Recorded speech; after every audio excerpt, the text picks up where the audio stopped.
வணக்கம் UPSC aspirants. இன்னைக்கு த ஹிந்து எடிட்டோரியல்ல வந்திருக்கக்கூடிய ரொம்ப முக்கியமான ஒரு டாபிக்க பத்தி நாம ஆழமா அலச போறோம்.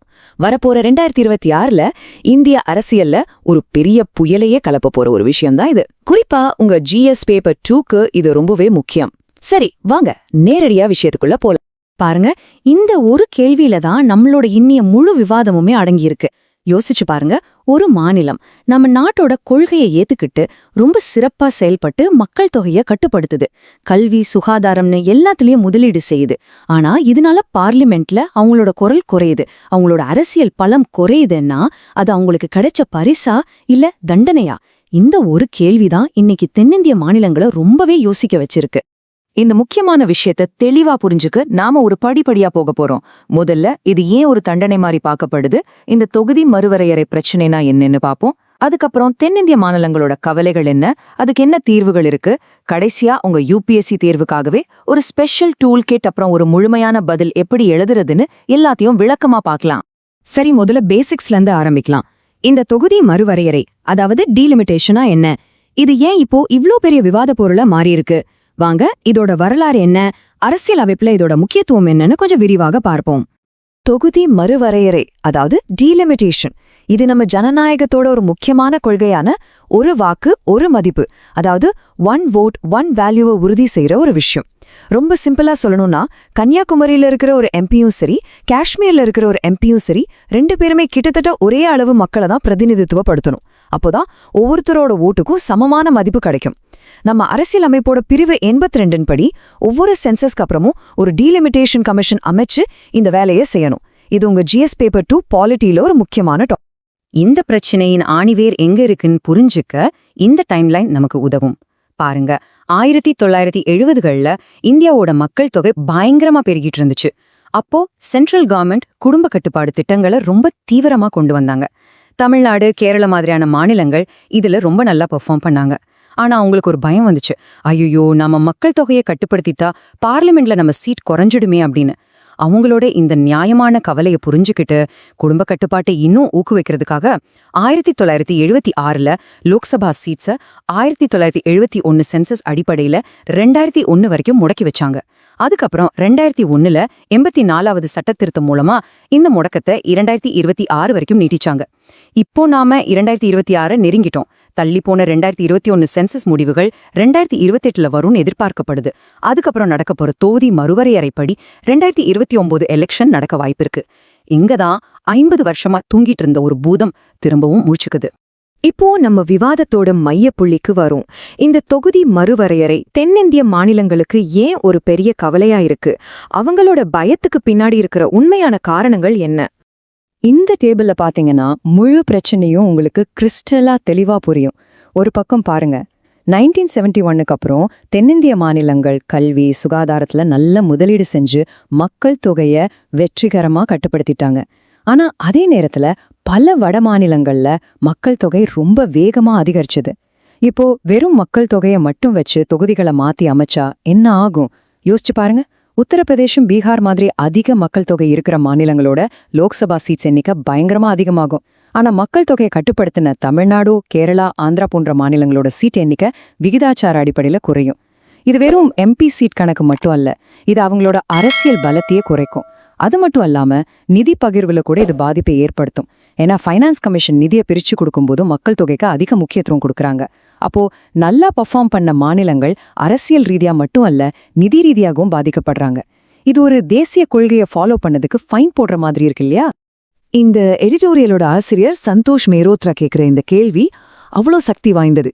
சுகாதாரம் மற்றும் கல்வியில நல்ல முதலீடு செஞ்சு மக்கள் தொகையை குறைச்சதுக்காக தென்னிந்திய மாநிலங்கள் தங்களோட லோக்சபா சீட்ஸை குறைச்சு தண்டிக்கப்பட வேண்டுமா? இது நியாயத்தை பற்றின ஒரு அடிப்படை கேள்வி. ஒரு நல்ல விஷயத்த செஞ்சதுக்காக ஒரு மாநிலத்தை தண்டிக்கலாமா? இதுதான் கூட்டாட்சி தத்துவத்தோட இதயத்துல கேட்கப்படுற ஒரு கேள்வி. இந்த எடிட்டோரியல் என்ன சொல்லுதுன்னா, 1991க்கு அப்புறம் இந்தியாவோட மக்கள் தொகை வளர்ச்சியில பாதிக்கு மேல இந்த மாநிலங்கள்ல தான் நடந்திருக்கு. பீகார், உத்தரப்பிரதேசம், ஜார்க்கண்ட், மத்திய பிரதேசம், ராஜஸ்தான், சத்தீஸ்கர். இதனால மக்கள் தொகை அடிப்படையில தொகுதி மறுவரையறை செஞ்சா இந்தியாவோட அரசியல் அதிகார மையம் இன்னும் அதிகமா கங்கை சமவெளியில போய் குவிஞ்சிடும். இது இந்தியாவோட கூட்டாட்சி சமநிலைய, அதாவது ஃபெடரல் பேலன்ஸை பாதிச்சிடும் அப்படிங்கறதா முக்கியமான கவலை. சரி, இவ்ளோ நேரம் பிரச்சனைய பத்தி பேசிட்டோம். இப்போ தீர்வுகளை நோக்கி போகலாம். ஒரு நல்ல யூபிஎஸ்சி பதில்னா அது பிரச்சனையை மட்டும் சொல்லக்கூடாது, அதுக்கான தீர்வையும் சேர்த்து தான் சொல்லணும். இந்த எடிட்டோரியல் இந்த சிக்கலான பிரச்சனைக்கு 4 சாத்தியமான தீர்வுகளை முன்வைக்குது. வாங்க அதை ஒவ்வொன்னா பார்க்கலாம். இதுல முதல் 3 தீர்வுகள் ஒரு சமரச முயற்சியா தான் பார்க்கப்படுது. முதல் வழி லோக்சபாவோட மொத்த சீட்ஸையே அதிகப்படுத்துறது. எந்த மாநிலமும் சீட்டை இழக்காம 2011 சென்சஸ் படி சீட்ஸை பிரிச்சு கொடுத்தா லோக்சபாவோட பலம் கிட்டத்தட்ட 866 உயரும். 2வது வழி லோக்சபா சீட்ஸை அதிகப்படுத்துறதோட அமெரிக்கன் செனட் மாதிரி ராஜ்யசபால எல்லா மாநிலங்களுக்கும் சமமான இடங்களை கொடுக்கறது. இது மாநிலங்களோட சமத்துவத்தை உறுதி செய்யும். 3வது வழி லோக்சபாவை தொடாம மாநில சட்டமன்றங்கள்ல, அதாவது விதான்சபாக்கள்ல சீட்ஸை அதிகப்படுத்துறது. ஆனா இந்த 3 தீர்வுகளையும் ஆளுங்கட்சி எதிர்க்க வாய்ப்பு இருக்குன்னு இந்த எடிட்டோரியல் சொல்லுது. 4வது வழிதான் ரொம்பவே புதுமையானது. இடங்களை ஒதுக்கும்போது மக்கள் தொகைக்கு ஒரு வெயிட்டேஜும் அப்புறம் மக்கள் தொகையை கட்டுப்படுத்த எடுத்த முயற்சிகளுக்கு ஒரு வெயிட்டேஜ்னு ஒரு புது ஃபார்முலாவை உருவாக்குறது. இந்த 4வது தீர்வு தான் இந்த எடிட்டோரியலோட மிக முக்கியமான பரிந்துரை. இதுக்கு பேரு டீக்ரெசிவ் ப்ரொபோர்ஷனாலிட்டி அல்லது குறைந்து வரும் விகிதாச்சார கொள்கை. ஐரோப்பிய பார்லிமெண்ட்ல இந்த முறையை தான் பயன்படுத்துறாங்க. இதோட லாஜிக் ரொம்ப சிம்பிள். ஒரு உதாரணத்துக்கு உத்தரப்பிரதேசத்துக்கு அதிக சீட் கிடைக்கும், ஆனா அங்க ஒரு எம்பிக்கு 20 லட்சம் மக்கள் இருக்கலாம். அதே சமயம் கேரளாவுக்கு குறைவான சீட் கிடைச்சாலும் அங்க ஒரு எம்பிக்கு 15 லட்சம் மக்கள் இருக்கலாம். இதனால என்ன ஆகுதுன்னா பெரிய மாநிலங்களோட மக்கள் தொகைக்கும் மரியாதை கிடைக்குது. அதே நேரத்துல சின்ன மாநிலங்களோட குரலும் நசுக்கப்படாம அவங்களோட பிரதிநிதித்துவமும் பாதுகாக்கப்படுது. இது மக்கள் தொகைக்கும் மாநில சமத்துவத்துக்கும் நடுவுல ஒரு அருமையான பேலன்ஸை உருவாக்குது. இந்த டிக்ரெசிவ் ப்ரொபோர்ஷனாலிட்டி கொள்கை ஒன்னும் இந்தியாவுக்கு புதுசில்ல. நம்ம ஃபினான்ஸ் கமிஷன் மாநிலங்களுக்கு நிதியை ஒதுக்கும்போது இதே மாதிரி ஒரு கொள்கையை தான் பயன்படுத்துறாங்க. உதாரணமா 15வது நிதிக்குழு மக்கள் தொகைக்கு 15% வெயிட்டேஜ் கொடுத்தா டெமோகிராஃபிக் பர்ஃபார்மன்ஸ், அதாவது மக்கள் தொகை செயல்திறனுக்கு 12.5% வெயிட்டேஜ் கொடுத்தது. இது என்ன காட்டுது? நல்லா பெர்ஃபார்ம் பண்ற மாநிலங்களை பாராட்டி அவங்களுக்கு வெகுமதி கொடுக்கிற ஒரு சிஸ்டம் நம்மகிட்ட ஏற்கனவே இருக்கு. ஒரு அரசியலமைப்பு அமைப்பான நிதிக்குழுவால நல்லா செஞ்சதுக்காக மாநிலங்களுக்கு வெகுமதி கொடுக்க முடியும்னா தொகுதி மறுவரையறை ஆணையத்தால ஏன் முடியாது? இது ஒரு ரொம்ப வலுவான வாதம் இல்லையா? ஓகே, இதுவரைக்கும் இந்த எடிட்டோரியலோட சாராம்சத்தை நல்லா பார்த்துட்டோம். இப்போ இந்த அறிவை எப்படி உங்க யூபிஎஸ்சி தேர்வுல பயன்படுத்துறதுன்னு பார்க்கலாம். உங்களுக்காகவே பிரத்யேகமா உருவாக்குன இந்த UPSC toolkit prelims mains ரெண்டுக்குமே ரொம்ப யூஸ்ஃபுல்லா இருக்கும்.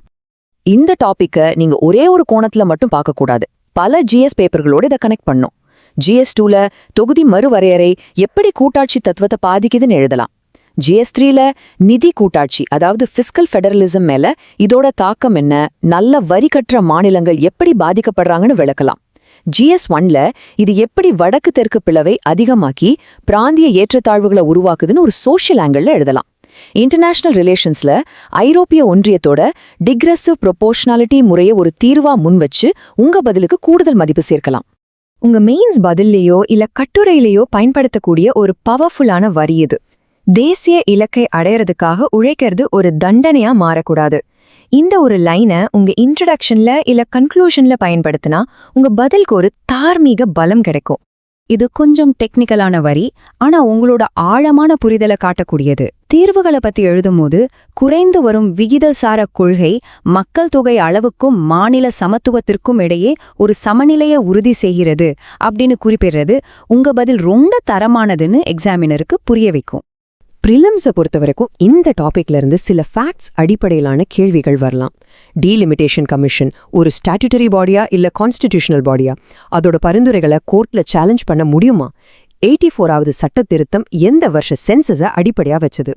15வது நிதிக்குழுவோட டெமோகிராஃபிக் பெர்ஃபார்மன்ஸ் கிரைட்டீரியா என்ன? இந்த மாதிரி கேள்விகளுக்கு நீங்க தயாரா இருக்கணும்.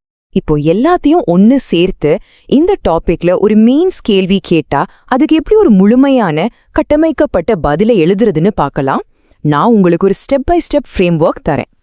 உங்க பதிலை இந்த மாதிரி அமைச்சுக்கோங்க. அறிமுகம். 2026ல வரப்போற தொகுதி மறுவரையறை, அதனால கூட்டாட்சி தத்துவத்துக்கு ஏற்பட்டிருக்கிற சவால், இத வச்சு ஆரம்பிங்க. பிரச்சனை. இது எப்படி நல்லா பெர்ஃபார்ம் பண்ண மாநிலங்களை தண்டிக்கிற மாதிரி இருக்குன்னு விளக்குங்க. காரணங்கள். 84வது சட்டத்திருத்தத்தோட பின்னணி, மக்கள் தொகையை மட்டும் காரணமா வைக்கிறதுல இருக்கிற சிக்கல், இதெல்லாம் சொல்லுங்க. தாக்கங்கள். அரசியல், நிதி, சமூக ரீதியான தாக்கங்களை தனித்தனி பாயிண்ட்ஸா எழுதுங்க. தீர்வுகள்.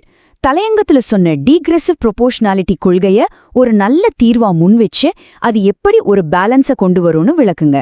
முடிவுரை: கூட்டுறவு கூட்டாட்சியோட முக்கியத்துவத்தை சொல்லி வலுவான மாநிலங்கள் தான் ஒரு வளமான இந்தியாவை உருவாக்கும் அப்படிங்கிற ஒரு பாசிட்டிவான பார்வையோட உங்க பதில முடிங்க. இந்த விளக்கத்தை முடிக்கிறதுக்கு முன்னாடி உங்களைய யோசிக்க வைக்கிற ஒரு கேள்வியோட நான் விடைபெறுகிறேன். ஈக்குவல் ரெப்ரசன்டேஷன், அதாவது சமமான பிரதிநிதித்துவம், எப்போதுமே ஈக்விட்டபிள் ரெப்ரசன்டேஷன், அதாவது நியாயமான பிரதிநிதித்துவமா இருக்குமா? ஒரு குடும்பத்துல 2 பிள்ளைங்க இருக்காங்கன்னு வச்சுப்போம். 2 பேருக்கும் தலா 100 ரூபாய் கொடுக்கறது சமம். ஆனா ஒரு பிள்ளைக்கு உடம்பு சரியில்லைன்னா அவனுக்கு 150 ரூபாயும் இன்னொருத்தனுக்கு 50 ரூபாயும் கொடுக்கறது தான் நியாயம். அது மாதிரி நம்ம இந்திய குடும்பத்துல தேசிய கொள்கைய பின்பற்றி நல்லா படிச்சு முன்னேறின மாநிலங்களை வெறும் மக்கள் தொகை கணக்க வச்சு தண்டிக்கிறது சமமா இருக்கலாம், ஆனா அது நியாயமானதா? இத பத்தி யோசிங்க. இது ஜனநாயகத்தோட அடிப்படை தத்துவத்தையே கேள்வி கேட்கிற ஒரு விஷயம். இந்த அலசல் உங்களுக்கு ஒரு தெளிவை கொடுத்திருந்தா மறக்காம லைக் பண்ணுங்க, உங்க நண்பர்களுக்கும் ஷேர் பண்ணுங்க. அப்படியே கமெண்ட்ல "I will clear UPSC" அப்படின்னு பதிவிடுங்க. உங்க ஒவ்வொருத்தரோட வெற்றியும் தான் எங்களோட இலக்கு. நாளைக்கு ஒரு புதிய எடிட்டோரியல் அனாலிசிஸ்ல உங்களை சந்திக்கிறேன். கலாம் டியூஷன் சென்டர் யூடியூப் சேனலுக்கு சப்ஸ்கிரைப் பண்ணுங்க. நன்றி.